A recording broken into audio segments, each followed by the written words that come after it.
Okay, well, before we get started, allow me to explain what it is you're about to learn. Well, by the end of this video, you'll know why lean can and will change the world if applied properly. And you'll also know what lean is and isn't. Well, in addition to basic survival, let's spend a few minutes discussing some other reasons changing the way we think and operate has never been more important than it is today. First, world markets are definitely expanding, and the need to compete on a global basis has never been more important.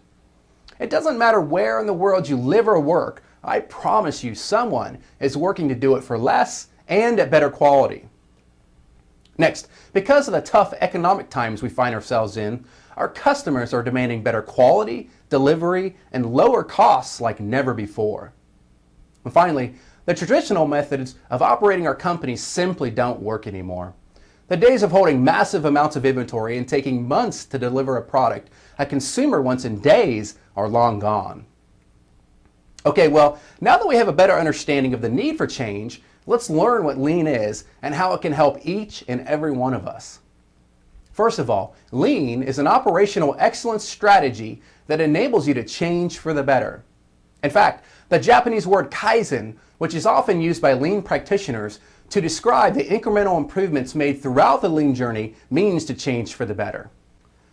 And while kaizen can lead to quick improvements, the true spirit of lean is to work with a slow and steady purpose instead of quickly and recklessly. Along these lines, Taiichi Ohno, one of the chief architects of the Toyota production system, once said, "The slower but consistent tortoise causes less waste and is much more desirable than the speedy hare that races ahead and then stops occasionally to doze." Mr. Ohno goes on to say that the Toyota production system can be realized only when all the workers become tortoises. Another common definition is that lean is the persistent pursuit and elimination of waste. The Japanese word for waste is mura, which describes any activity that's done but adds no real value to the product or service. Sadly, many companies latch on to the elimination of waste aspect of lean while completely forgetting about arguably the most important aspect of lean, namely respect for people. So, while we must always fight to eliminate waste, we must never lose sight of our most important assets of all, our employees.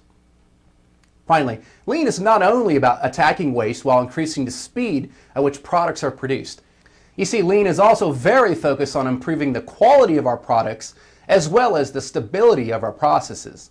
In fact, many lean principles such as one-piece flow will never succeed without stable and high-quality processes in place. You see, in order to really understand and succeed at lean, we must learn about some of the less discussed philosophies of lean. Well, the first philosophy is kaizen. Now, some may attempt to label kaizen as a tool. Some also think of kaizen as a 4 to 5 day rapid improvement event. And while these so-called kaizen events are indeed important and powerful, true kaizen is much more than this.